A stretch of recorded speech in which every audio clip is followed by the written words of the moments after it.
اللہم صلی علی محمد و آل محمد وعجل فرجہم اجمعین۔ اللہم صلی علی محمد و آل محمد، اولنا محمد و اوسطنا محمد و آخرنا محمد و کلنا محمد۔ ہم تو سب کے سبھی محمد ہیں، ہمارا اول بھی محمد، ہمارا آخر بھی محمد، ہمارا اوسط بھی محمد، اور ہم کل کے کل محمد ہیں۔ میرے مولا امام جعفر صادق علیہ السلام آپ منصور دمانقی کے دربار میں تشریف فرما تھے۔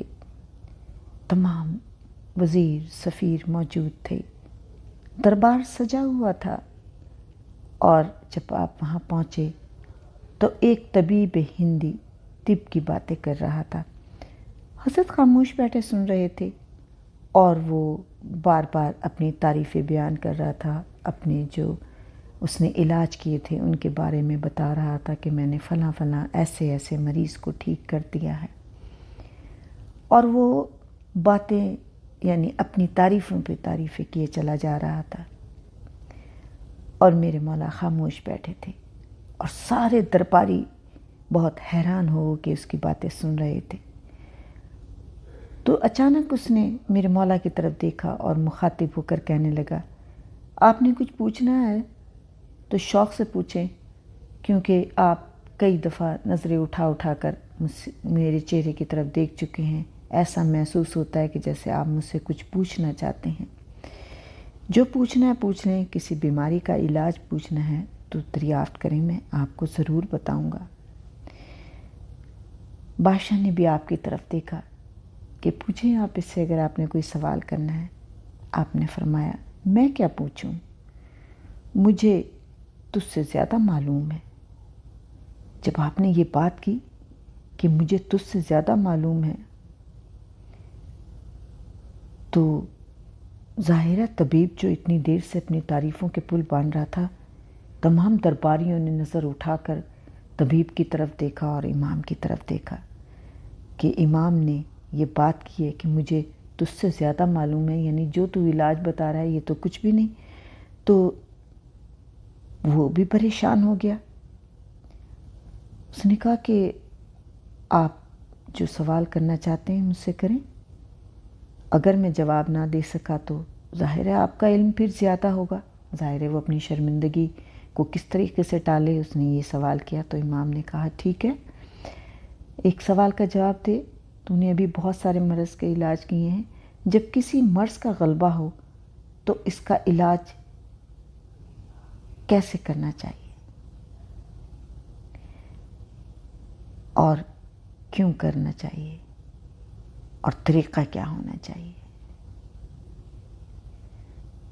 اور وہ کچھ دیر خاموش رہا، جو اتنی دیر سے ہر مرض کا علاج بتا رہا تھا۔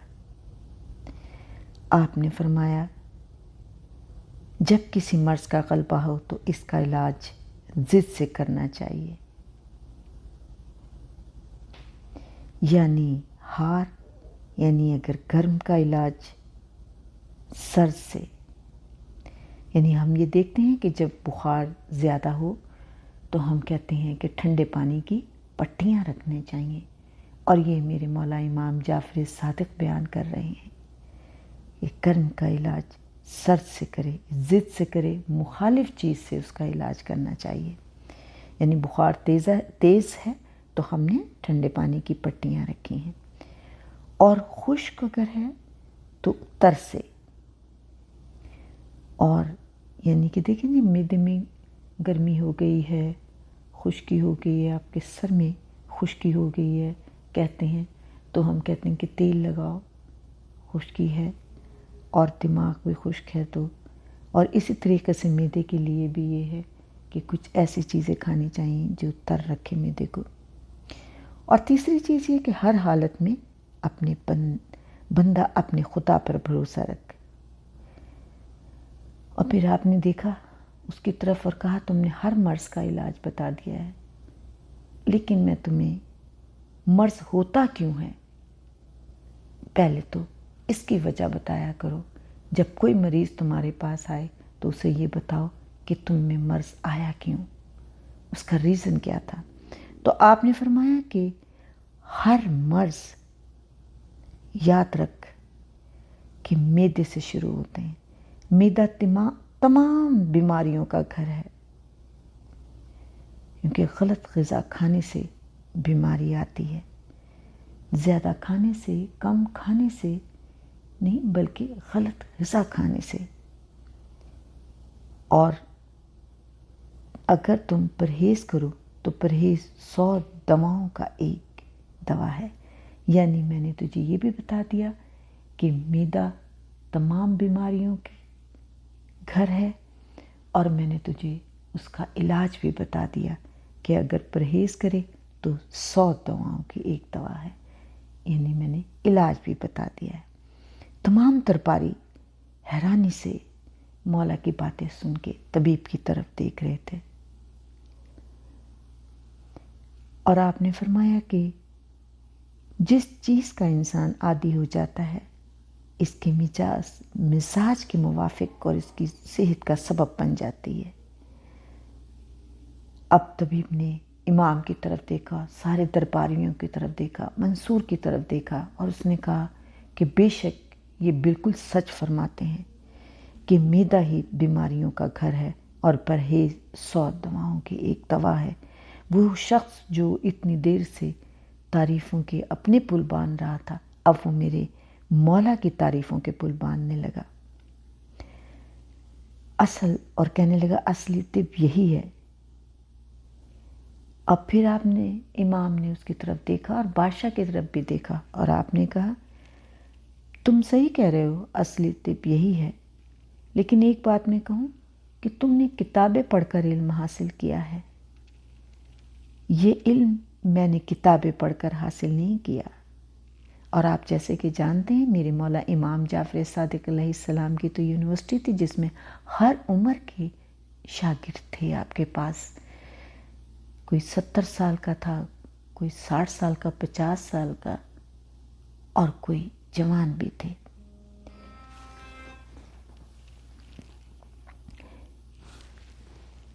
میرے مولا سب کو علم دیتے تھے. تو آپ نے فرمایا کہ یہ نہ سمجھنا کہ میں نے یہ جو بیان کیا ہے یہ طب کی کتابیں پڑھ کر علم حاصل کیا ہے، بلکہ یہ علم مجھ کو خدا کی طرف سے ملے ہیں.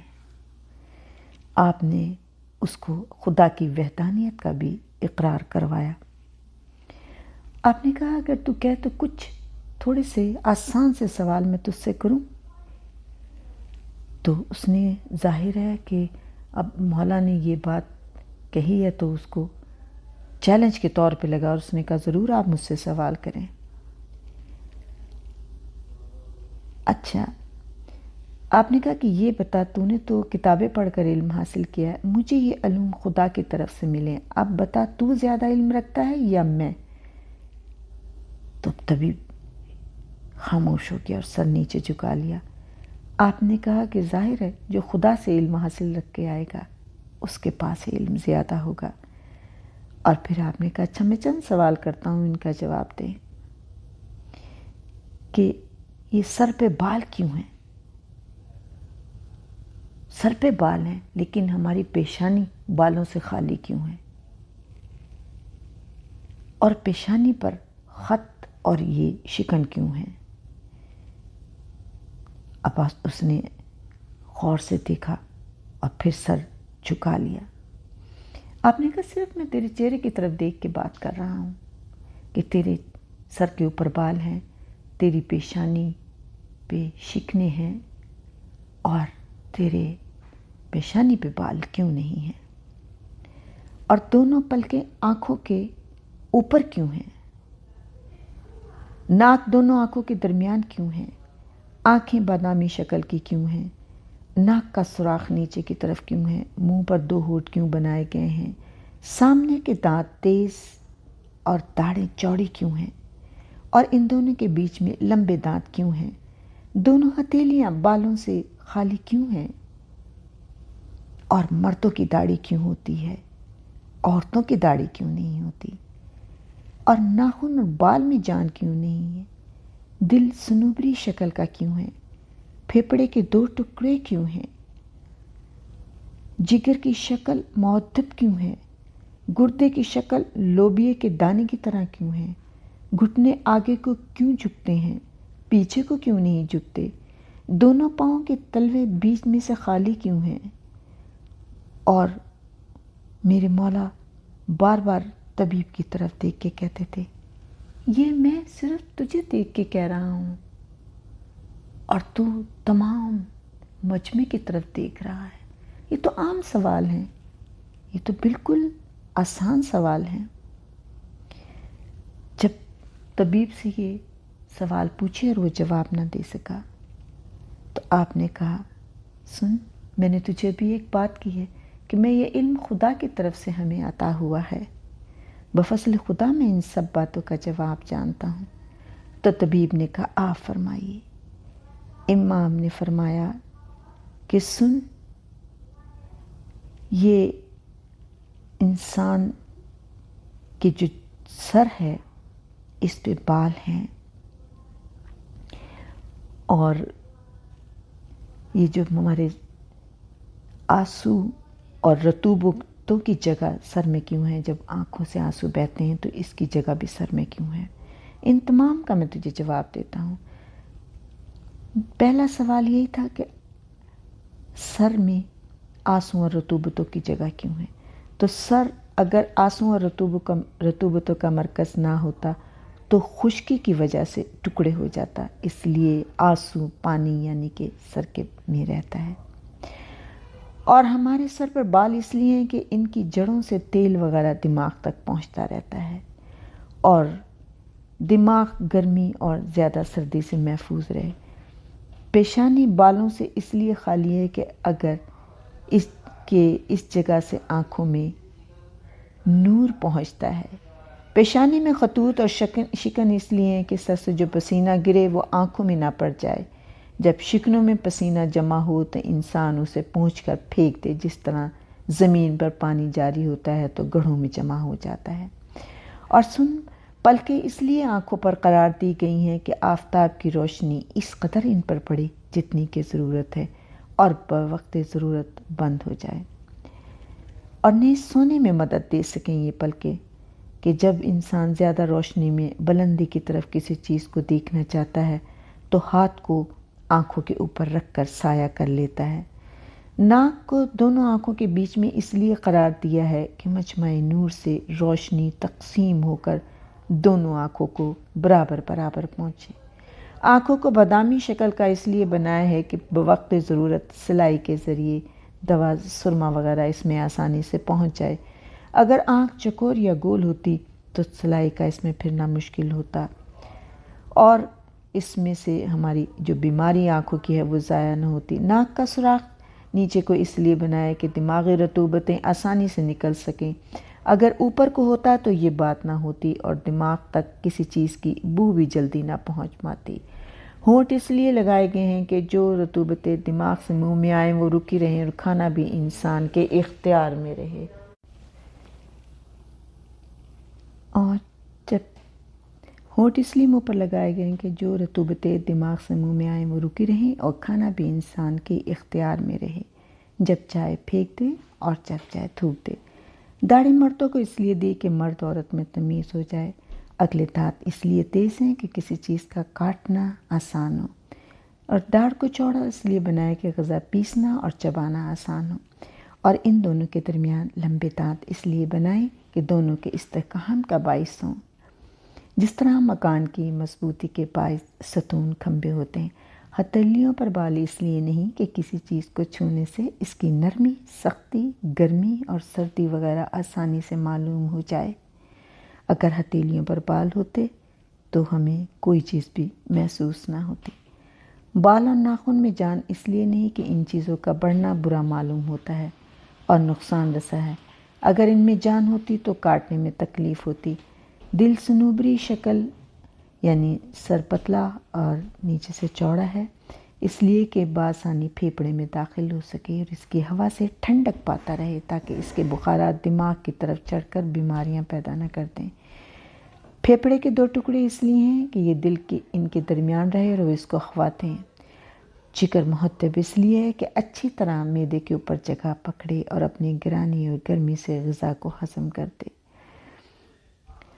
اور گھٹنے پیچھے کی طرف اس لیے نہیں جھکتے کہ چلنے میں آسانی ہو، اگر ایسا نہ ہوتا تو آدمی چلتے وقت گر پڑتا۔ آگے چلنا آسان نہ ہوتا، دونوں پیروں کے تلوے بیچ میں، اس لیے خالی کہ دونوں کناروں پر بوجھ پڑنے سے بآسانی پیر اٹھ سکیں۔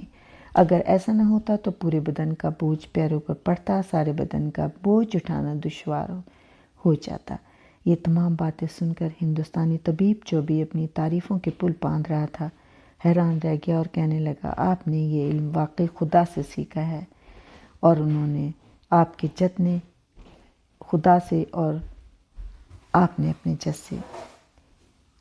اور پھر اس نے کہا کہ میں کلمہ پڑھتا ہوں، ان اشہد ان لا الہ الا اللہ واشہد ان محمد الرسول اللہ وعبدہ، میں گواہی دیتا ہوں کہ خدا ایک ہے اور محمد اس کے رسول ہیں اور عبد خاص ہیں۔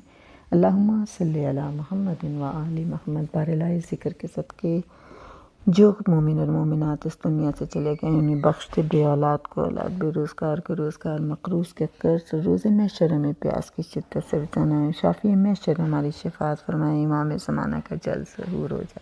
اللہم صلی علی محمد وآل محمد۔